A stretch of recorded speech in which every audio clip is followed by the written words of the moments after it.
This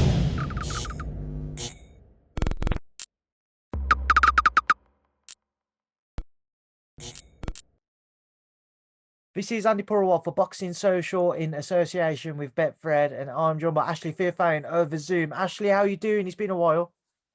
Yeah, I'm doing great, man. I'm doing great. Just on my gym thing, just trying to promote this, just getting that on the move, and so it's all good, man. Just staying active. How are things going with Treasure Boxing Club?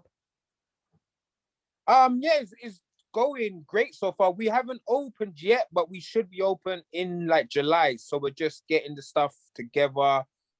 I've just been doing work with a bunch of kids, just chatting to a lot of schools to get what I do into schools. So it's moving in the right like place because we haven't even like launched it yet, and we've got a lot of folks that want to work with us. So it's all going good. So far it's going good. Has the pandemic aided or worked against you with regards to the gym, Ashley? You know, has it allowed you the time to set things up, get things in place, or has it been the exact opposite of that?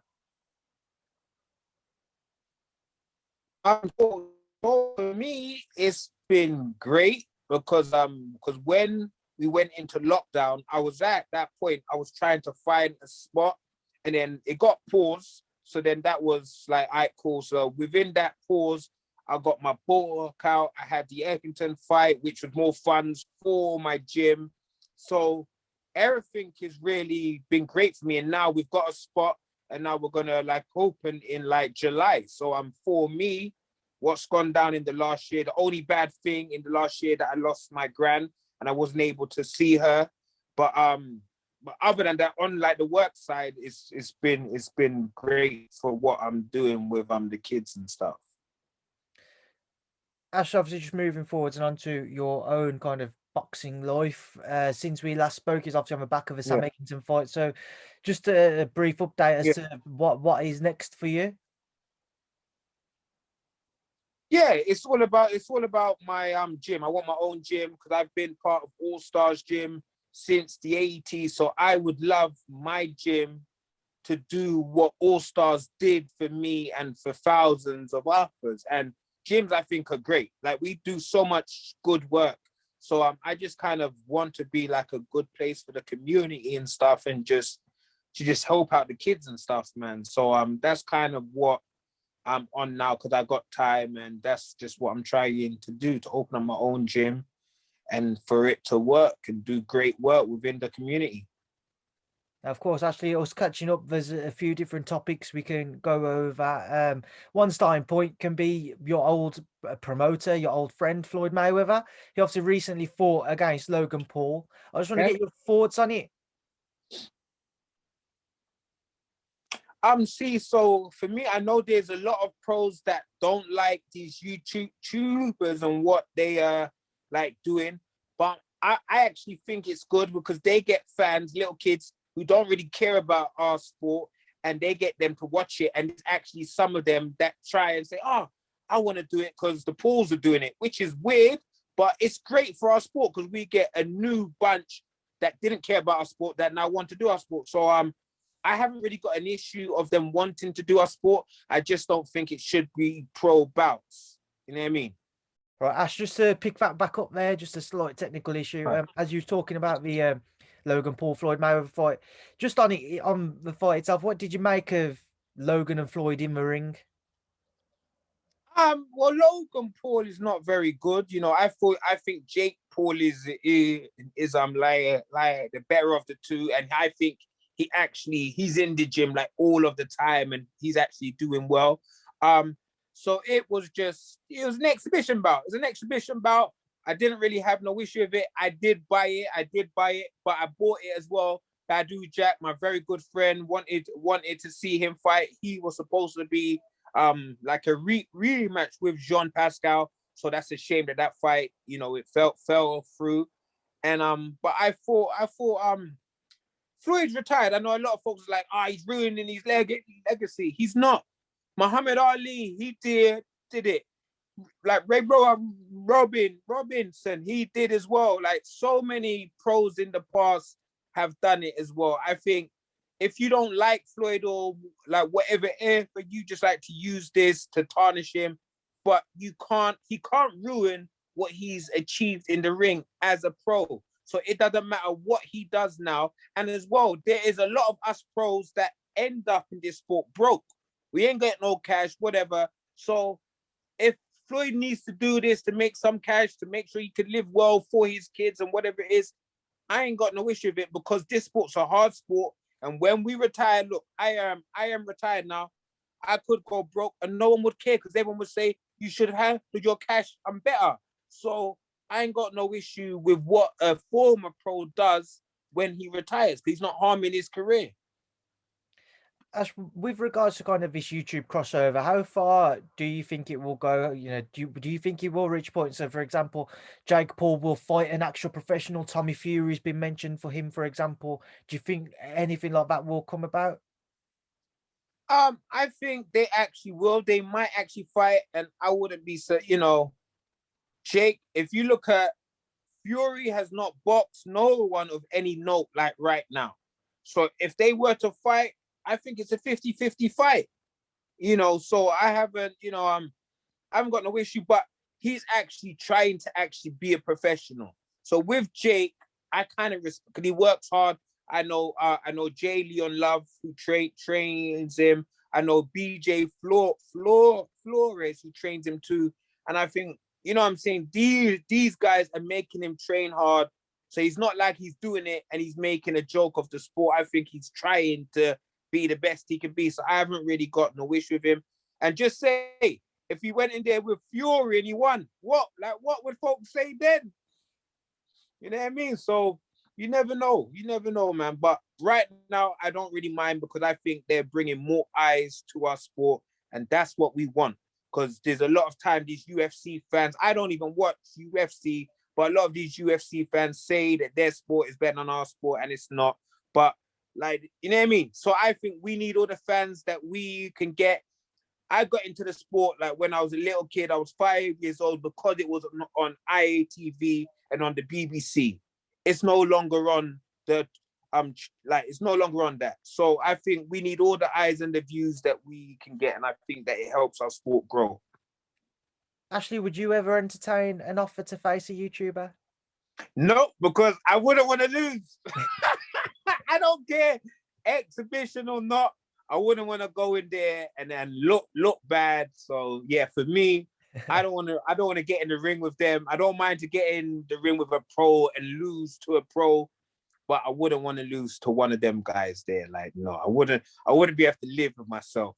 And even Floyd, the great Floyd Mayweather, even though if there was judges there, he would have won. But because it wasn't, it was scored as a draw. So, you know what I mean? Like, I'm very sure he doesn't like that it was technically a draw. Because who's Jake Paul? So, yeah, like, I can pass on that. I'm all right. I don't need the money. I'm all right. I just want to touch on the Badu Jack situation as well. I know he's a good friend of yours. John Mm. Pascal testing positive for 4 different substances, Ashley. Yeah. Just your reaction and your thoughts to hearing that, and the issue, which certainly seems to be a bit more prominent in the sport over the last few years.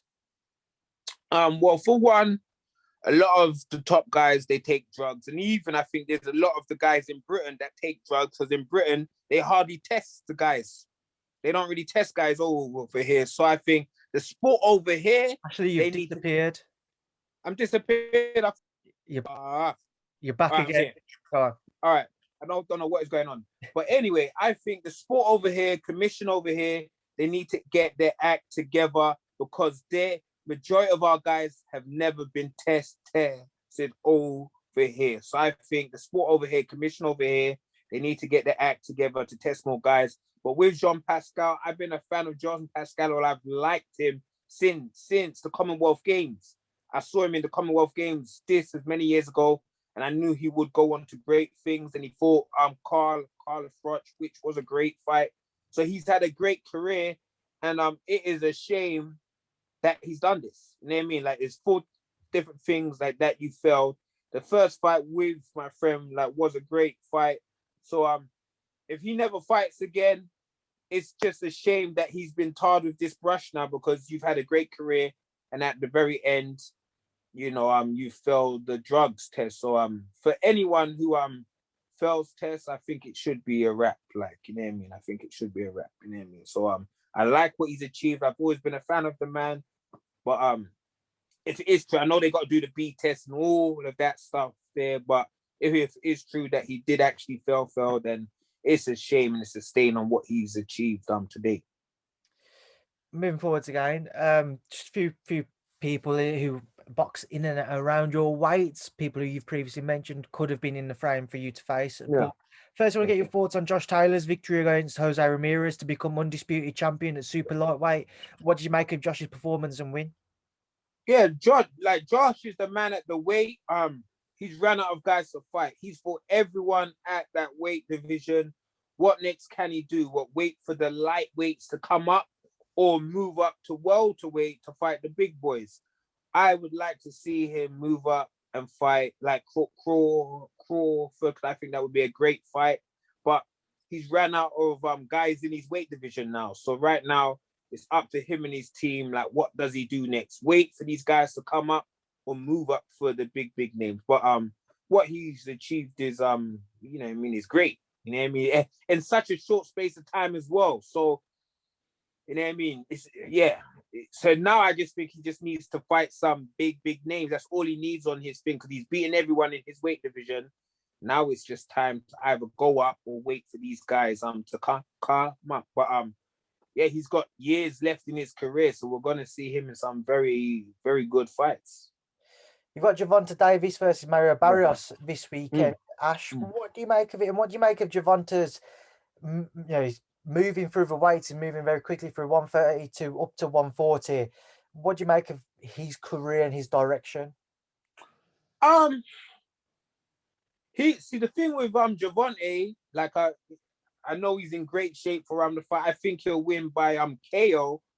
But just the lightweight division, just right now, it always comes down, you know what I mean? Like, this guy won't fight that guy. A lot of times it's hard to make the fights.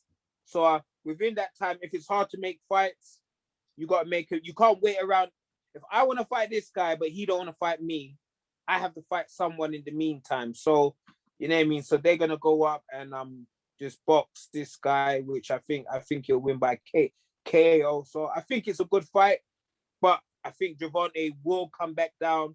I think he wants to fight the guys at lightweight. So it's just one of those things. You got Ryan Garcia as well. Like, he was supposed to fight Devin. Dev wants to fight him. Ryan's going through like some issues, so Ryan can't fight him like right now. So with Devon's got to fight guys in the meantime. You know what I mean? With Tio wanted to fight Dev, but they can't fight. They got to do the Tory. Now that fight's been put back. So, you know what I mean? So in the, as much as us as fans, we want to see these big fights, sometimes the politics of the sport, we can't see it like when we want to see it, but we just have to wait and the fights will go down like when it's time. But for me, because I've seen Javonta in the years going back, I've known Javonta for 6 years now. Always love to see him in the gym. I love the team that he has around him, like his coaching staff. I just love that they've taken him from like a kid to a man, and what they're doing with the kids around, like the deep DC area. So for me, like I just enjoy to see like what their bouts are. You know what I mean? He's still young. I think he's 25 years old or so. So the fights we want to see will go down, but in the meantime, we have to watch. We have to appreciate these guys that while they're here, because one day they're gonna retire, then it's gonna be a wrap. So I just think a lot of fans, they're too much in a rush to see these big fights. When sometimes you just gotta wait and just be patient. Moving forward, going up in weight, Conor Benn, somebody you've previously spoken about. Just get your thoughts on, firstly, his first round stoppage victory against Sammy Vargas a few months ago, and his next outing against Adrian Granados. What do you make of that test? I don't really think it's a test, because I think Granados hasn't won a fight in 3 years, something like that. He hasn't won a fight in 3 years, so I think it's another guy that Ben will win. Ben might win by KO. He might win by KO, but it's still a good name, because the guy's been in the ring with some guys and he gave AUB like a hard fight. So it's a decent name to have. But Granados himself has not really achieved much, but it's a step in the right direction. Yeah, so he's doing what he's still young and he's learning on the job. And I see he went to the USA the other day, blah blah blah. And I'm sure he laughed at me when I said, I want to go to like the USA to do a camp. But I'm sure now that he's gone over there for a little week and he was over there, guarantee he's going to be going over to the USA much more, because there's nothing like doing a camp over there than doing it here. It's a whole different thing. So I'm sure his little week or 2 weeks there, he's seen the little stars that he got to be around and spar there. He would have seen that, oh my God, if I had a 2-month camp here, how much better would I be? So with Ben, as I told Ben, I was a fan of his dad, so I would always want him to do well. So if he does the right things, he can get those very big fights. So it'll be interesting to see. Conor's mentioned and he's called out Shawn Porter previously. Do you think that's too soon of a fight for him? Well, realistically, he just beat Vargas. You can't go from Vargas to Granados to Porter. Like it doesn't work like that. Like, why, if I'm Shawn, why would I fight you? Like, there's no reason why Shawn would fight him. And I've been in the ring with Shawn. I know Shawn and his dad. Like, there's no reason for Shawn to fight Ben.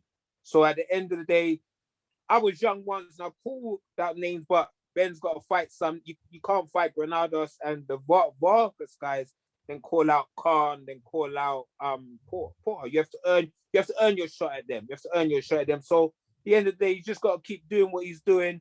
He's got to believe in himself, and I like that he believes in himself, but he just got to keep just putting in the work, and then he's going to get them fights. But it won't. I don't think it will be for another year or two, because that's how far I think he is away from being in a ring with a Shawn. It's like, for me, it's like 2 years away. Moving forwards once again, Ashley, a big fight which was announced, which caught everybody by surprise. Manny Pacquiao, Errol Spence Jr. Is this a step too far for Manny, Ash, or is he still as game as what everybody thinks he will be? Yeah, no, he's going to be game. I think there's a lot of folks who think he has a chance. He's an all-time great, what he's achieved. He's an old man now, but he's still doing great things. I think that Spence will be too much for him. I think Spence will be too strong. I think Spence can get the KO win. It's going to be a great fight. But that's what I'm saying. Spence has to be at his best to be able to do that. So, I think he's had one fight since he's been back, right? Is it one fight back he's had since? Yeah, Danny Garcia. Yeah, okay, yeah. So Spence, I like Spence, and I think he is one of the best out there. So for him to take this fight, it's going to be good. But I think he's going to win. And if I had to pick points or by KO, I'm going to go by the KO win. That's what I'm going to say. KO win for Spence. Moving forward once again, and just a final topic, just to touch on, up at heavyweight. Everybody, certainly at least in the UK, that is, was hoping to see the Fury AJ undisputed bout. That all kind of just fell apart in a matter of hours with Deontay Wilder successful with his arbitration case. Just your thoughts on the fallout from it and the fact we will now see Fury Wilder 3 and what seems to be most likely AJ versus Usyk. You know what? Usyk v AJ is a great fight. I wanted that fight to go down. I think AJ wins by KO. So I'm not mad to see that fight, because I think it'll be a great fight. Fury and Deontay is owed his shot. That, to me, it's as simple as that. Hearn knew that whatever Hearn was saying, the fight's nearly done, blah blah blah blah. Hearn knew that Deontay Wilder he knew what was going down. So for him to pretend and to talk over it, that's on him, and he's a professional man, so he should know better. So I think that Deontay deserves his shot. I think it's as simple as that. He deserves his shot. Whatever folks are saying, he shouldn't get it because he didn't take it on the date. You don't know what was in the contract. He knows what's in the contract. That's why he didn't say. He let Hearn say all that Hearn wanted to say. He didn't say anything because he knew, obviously, that it was on his side that he was going to get his shot. So I think he deserves his shot. Do I think he will win? No, but he deserves his shot, and then we can get the fight that a lot of us Brits that we want to see. You know what I mean? So they're gonna get the fight. It's just when we, again, as I said, sometimes when we want fights, we don't get fights. But as fans, we just have to wait, and we will get the fight. So Fury VAJ is gonna go down. We just have to wait, and it will. You know what I mean? It'll be a great fight, and I'm sure it might be a 2 or 3 fight thing. So when we do get it, it's going to be a fun year to 2 years because we're just going to go boom, boom, boom. Actually, I think it's last week now, we saw a 6-minute face-off between Tyson and Deontay. And during a press conference, Deontay wasn't very engaging with the media. I just want to get your thoughts on his approach to things this time around. What do you make of it? Well, the way he lost the first time must have been hard for him to take. You know what I mean? That must have been very hard for him to take. So he went away, he changed his team, he's got a new coach now. So at the end of the day, he's got to do a lot of this sport. You can get into great shape, but a lot of it is in your mind. So he has to do what he feels is right to get him prepared in his mind to win against Fury. So I haven't really got no issues with the way, if you don't want to do like no interviews and stuff, because he's got to do what he feels right for him to be in the mental place where he thinks that he can like win by you know, I think the only way that he can win is by KO, but you know, I just don't think he wins next time. I think I just think it's not a fight he can win. All right, Ash, we will leave that there now. I'll leave you to enjoy the rest of your day. Indeed. Appreciate your time, Ash. Look after yourself. I'll speak to you again soon. Thank you for speaking to Boxing Social. Peace.